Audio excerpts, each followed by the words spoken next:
What's going on, everybody? It's Ricky with Video Homicide, back with a channel update. Before we get into the update, I want to quickly remind everybody that I'm currently holding a Q&A/contest here on the channel. If you go over to the video that's linked in the description, you can leave a question in the comments there, horror-related, movie-related, art-related, comic-related. I'll be reading them live in a stream on December 16th at midnight, and after the reading of the questions, I will be doing a draw. So you'll be able to win Cinema 187 issue 1, Filthy Ralph issue 1, Raise the Dead issue 1, 2, and 3, some stickers, and a couple of other fun little Christmas artifacts. So stay tuned for that.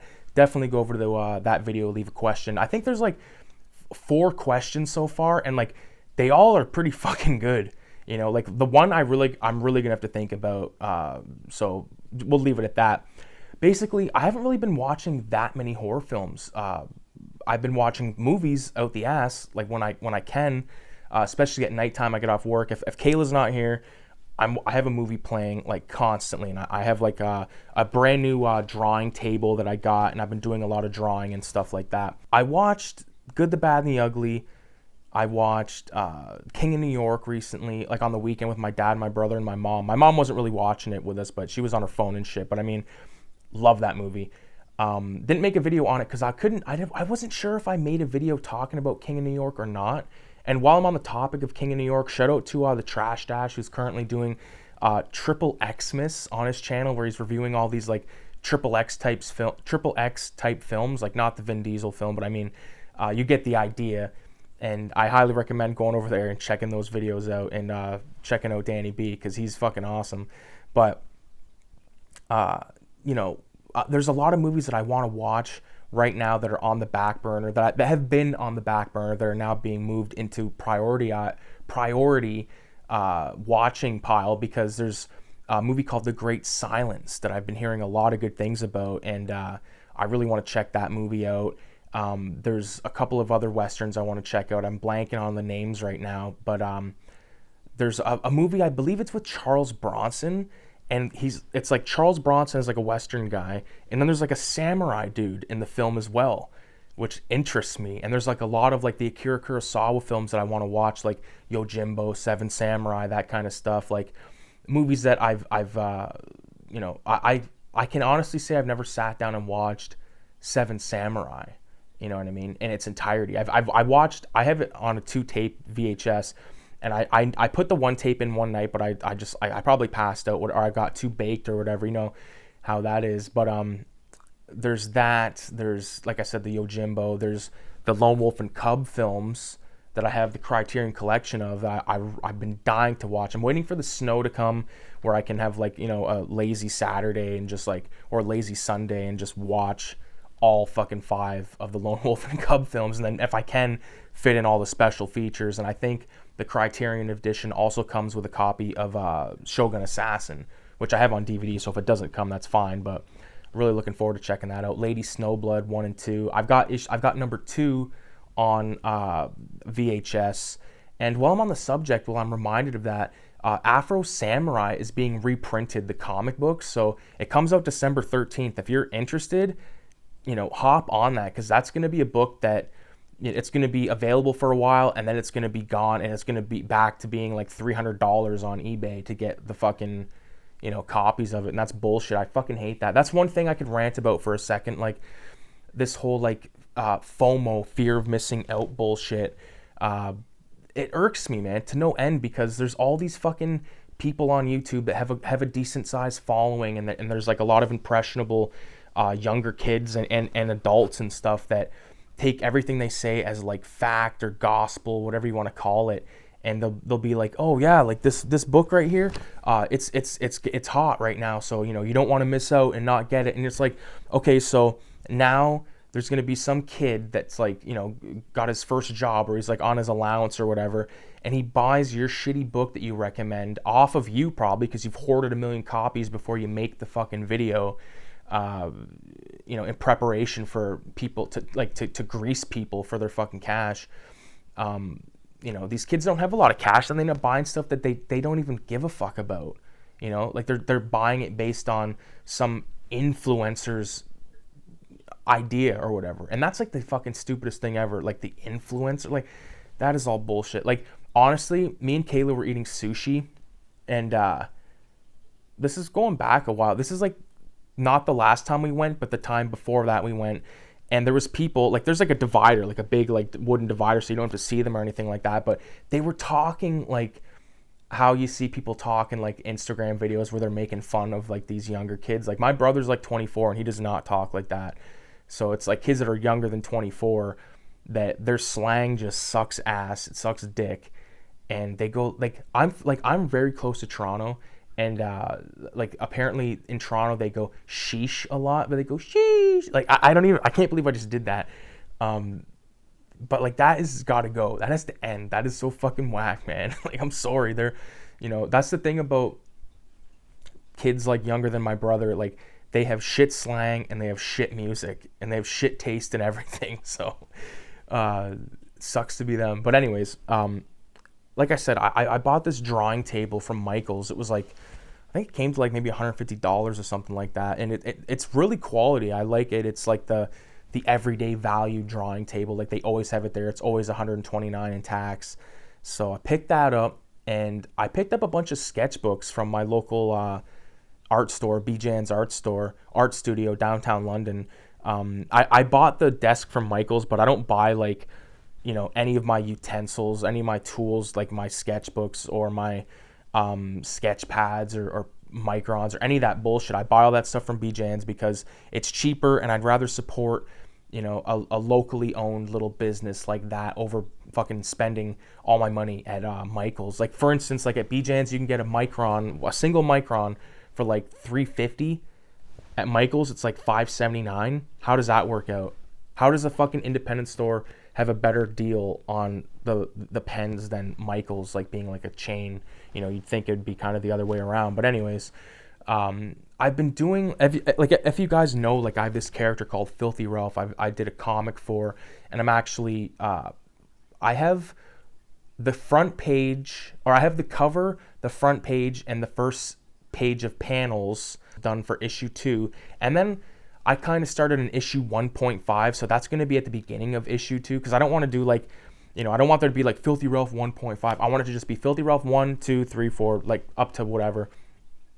So it's going to be a bit of a mashup. And in terms of like quality of drawing is like increased highly, because I was showing this to someone a couple weeks ago, and I was like looking at it and I was like comparing like the faces to like what I do now, like with Ralph. Like it's insane. Like I don't really I wish that I could redo Filthy Ralph issue 1, but it's past the point that I could do that now. So I'm just gonna have to live with that and use it as like a learning thing, because at one point I was drawing like how I was in Filthy Ralph issue 1, and now it's how it is in Filthy Ralph 1.5, or technically the beginning of issue 2. So anyways, I've got all these different costumes that I've drawn on Ralph. So like, I love this like cowboy western-y kind of guy. And then there's also like the burger flipper dude, which I don't know. I just really find it funny and a fun exercise to draw him in all these different outfits, to get more familiar with the character himself, and also practice on drawing different types of costumes. Like I want to do an astronaut and a doctor and all these different types of occupations. I even want to do in Grand Theft Auto, there's the Grove Street gang that you're part of. There's all like the AI, like the guys that like walk around. There's like the chubbier dude with the backwards bandana. Then there's like the skinny dude that has like the plaid shirt with the top button and the dreadlocks.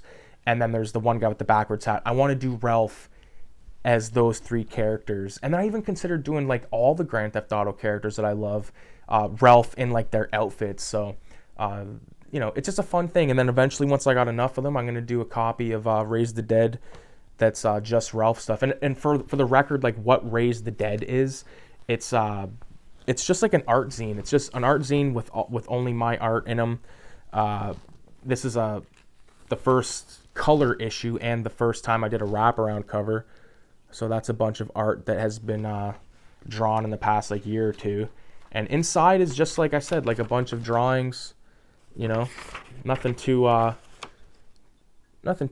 like outrageous, because these these color copies, like, they don't fall off the tree. Anyways, I want to kind of use Raise the Dead as like my solo art zine going on. Like, and like I've said, like, I've sold a few of these here and there, and I've sold some Cinema 187. A Cinema 187 went to France show, so I think that's pretty fucking cool. And shout out to I believe it's Jules that bought it from France. Like, that is fucking crazy, man. And you left me a comment saying keep up the videos, and like, that was kind of inspiring, you know what I mean? It was like, yeah, dude, so I appreciate that, homie.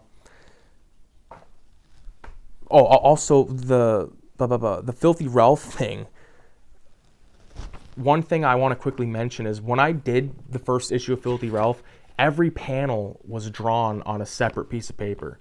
And it was, you know, I wish I hadn't done that. I would have been able to, you know, do it way quicker if I didn't, you know, if I did it directly on, you know, folded in half, 8.5 by 11, because that's the size of the comic. But, you know, we live and we learn, because the issue 1.5 is actually inside of my sketchbook, like my good sketchbook that like I'm not willing to like rip pages out. So I'm gonna have to scan them out of the sketchbook, format them to the proper size, and then go from there. Because I've been really inspired by like Robert Crumb lately. Obviously, I did like the Fritz the Cat drawing video. Rest in peace to his wife Aileen, by the way. But yeah, I did those Fritz the Cat drawings, and I reviewed Fritz the Cat. I love the movie Fritz the Cat. I know that people, you know, some people don't, some people do. I fucking love it, and that's just the way it's gonna be. So had a lot of fun doing those. I actually did Pink Flamingo's like divine drawing, but I did it, and then I colored it in with these Prismacolor markers and these Copic markers I picked up from BJ's. I've never used Prismas or the Copic, so it was kind of a fun little experiment in using like a new tool. And you know, I want to redo the divine drawing. I did it 3 times, but I want to redo it so I have like you know, more my style. And what I mean by that is like you know, more like a lot of the stipling and shit like that. You can't see this that close up, but yeah, man, love me some zines. And I've also been going through all my books and all of my, I've only went through literally half of a short box of comics, and everything I pulled out already was like amazing stuff that I forgot I had. So I'm going to be going through all the comics again. Expect a lot of comic book videos coming up throughout the next couple of months or next couple of weeks, whatever, how long I stretch them out by. But man, it's going to be like kind of a fun little experiment, because a lot of the shit I forgot I had. Like, there's a book that came out. It was called Chin Music. And I was flipping through the books, and I like seen it. I didn't pull it out but I seen the top cover, and I was like, oh my God, like I remember how excited I was for that. So it's going to be a really fun, you know, thing to check out all those forgotten titles I picked up. A lot of those books got like 1 or 2 issues, and then they got canceled, or it was just like a 4-issue mini. Like I wasn't buying Marvel, I wasn't buying DC, I was buying, you know, Dark Horse, Image, IDW, Fantagraphics, like, you know, not to sound like a fucking hipster type fuck, but I was buying like, you know, like proper comics that weren't superhero bullshit, you know.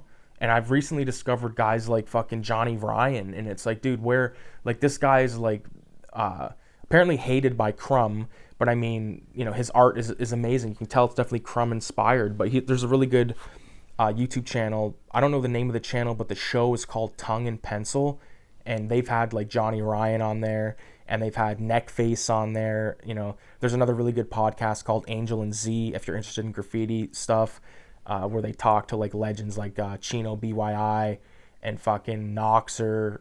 I think they did Noxer. Mike Giant, fucking Ear Snot, Mike Iraq. Like, there's a lot of fucking guys they interviewed on there, which is insane. But that's kind of it in terms of like what I have been doing. But what I'm going to be doing, like I said, is the comic book type videos, more movie reviews, not too you know, I don't have too many movies planned yet to make videos on, other than the ones I mentioned, like the, you know, actually I feel like I mentioned a lot of fucking movies in this video. The Shogun Assassins, like fucking 5 movies. Seven Samurai is not exactly a fucking short film, and so on and so forth. But anyways, expect a lot of cool stuff, especially in the way of comic book stuff. And now that I have this comic table, I've got this like O-ring fucking light thing that Kayla brought here, and I'll be using that to kind of do like an overhead shot. So once again, I appreciate everybody for watching. Make sure you go over to that video, leave a comment, a question in the comment section. And again, December 16th at midnight is when I'll be reading those all off. And, you know, leave a 666 in the comments. Let me know if you've got anything that you think I should be checking out or reading or whatever the fuck, or a cool article. You know, I love a good article. I love a good video essay. That was another good channel, or another good question. Someone asked me about music, like metal and punk in movies, like metal and punk music used in movies. And then another person asked me a question about video essays. And, you know, I don't want to like make any promises, but I have something that potentially could be turned into a video essay. And the only hint that I will give is the year 1931. Okay, so we'll leave it at that. Again, 666 in the comments. Thanks for watching, guys. It's been cool, man. Like, I did take kind of November off for a bit there, but I feel like I really want to start putting out some more content. I don't like that was me being a sarcastic asshole, because I fucking hate the word content. I hate the word content creators. And like, there's this guy, his name's Chris Gore, and he did this this zine back like in the 80s or 90s called Film Threat. And there's like this other channel that makes like these kind of topic videos, and he's been on there talking a bunch of shit about, like, you know, movies and stuff, like interesting stuff for me. Like, I like listening to the guy, but he said, like, we live in an era where people refer to movies as content, and you know, and like that goes the same with like the videos and stuff. It's like, I fucking hate saying content. It just makes it feel like it's like a product, and not like, you know, just some dude talking. Like, this is not a product. This is me. This is a product. Like, Filthy Ralph is a fucking product, and a fucking, you know, proper criminal. But anyways, I guess rant over. I feel like I might have ranted twice in this video. Either way, I had a lot of fun with it. I appreciate everybody for watching, and peace.